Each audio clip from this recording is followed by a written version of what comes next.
So here's our dissection of the sheep's brain. The first thing we did was we dissected the dura mater, which was the thick covering over the entire surface of the brain. But first let's go over the surface features of the brain. The bumps on the brain are called gyrus or gyri, and the valleys or the grooves of the brain are called sulci or sulcus. This large crease in the brain here is the longitudinal fissure. Now for the lobes, we have the frontal lobes, the parietal lobes, the occipital lobes, and then we have the temporal lobe.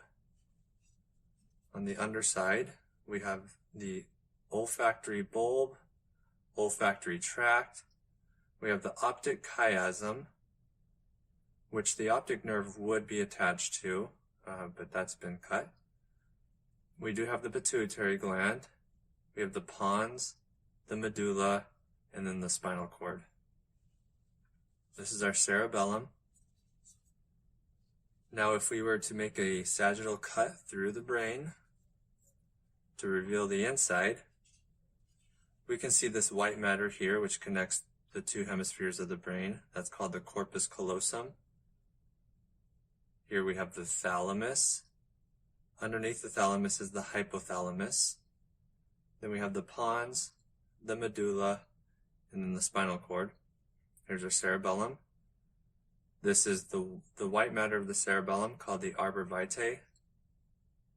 Back here you can see this slightly pine cone looking structure. That's the pineal gland. Back here are the superior colliculus and inferior colliculus, which together make the corpora quadrigemina. Actually, if we go like this, you can see there are 4 bulges back there. That's what makes the corpora quadrigemina.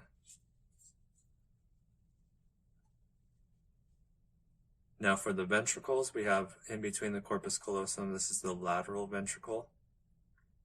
Underneath the corpus callosum, that's the 3rd ventricle, which leads to the cerebral aqueduct, and then to the 4th ventricle in between the medulla and the cerebellum.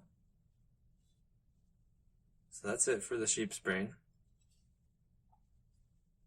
Now for the sheep's eye, for the surface structures, we have the cornea. The white of the eye is called the sclera, and it's surrounded by a bunch of adipose tissue, which we dissected off. And the first cut we made was around the cornea, so we can take the cornea off.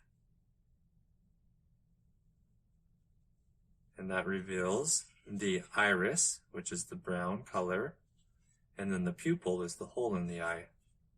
So now if we take off the iris and a portion of the sclera,